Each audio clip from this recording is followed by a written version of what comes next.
Yeah, I mean our defense. I just said, you know, they kind of had their way with us in the first half, moved the ball pretty well. The guys made a couple great adjustments at halftime, and our defense just played shutdown football in the second half. I think we had 3 turnovers, we had a whole bunch of two-notes, and Jans was running for his life. So credit to them, and you know, I just said it was a great overall team, and we did things in all phases of the game. What changed at half there, BT? It looked as though you're having troubles containing Jans in the first half, and then the second half is a totally different ballgame. You got to ask Ed. They made a couple halftime adjustments. We had our hands full trying to figure out what to do offensively, but they made a couple. He said we made a couple simple adjustments at halftime, and we were able to get a little bit of pressure on them, take away some immediate things they had, and I said our defense was outstanding in the second. Have you seen something like that in recent memory where, you know, they moved the ball pretty easily in that first half, and the second half, like I said, they didn't move the ball at all?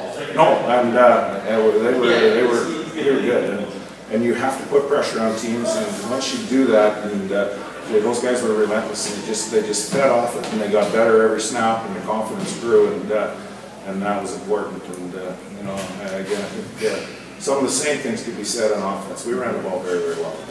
Well, the play that may have turned this game around was maybe you calling that third down gamble.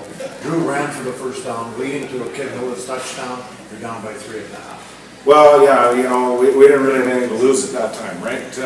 I don't know whether they had enough time to go the length of the field and score. We told them to use all the clock, get it down to you know, 30-some seconds. If we get the first down, we're going to get some points. And you know, unfortunately, we ended up getting 6. You spent training camp talking about more consistency from your offense, BT. Did you see some of that tonight?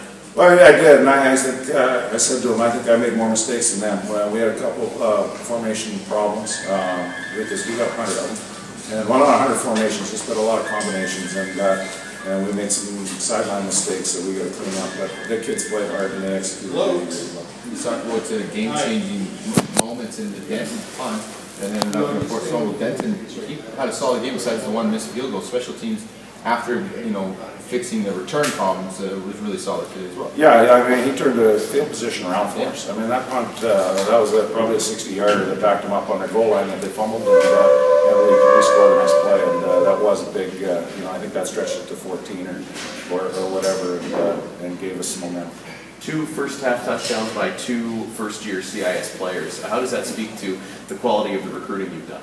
Well, we said that those guys were good, and there was some nervousness. We had a couple first-year guys, their second-year redshirt guys dropped some balls too, but I mean, they played their hearts out, and you know, we were able to get Tyler in there at the end of the game. I think people saw a little bit about what he can do too. So yeah, again, a great overall team win for our guys, and we're happy for them. But we got to rest up and heal up and get after Alberta.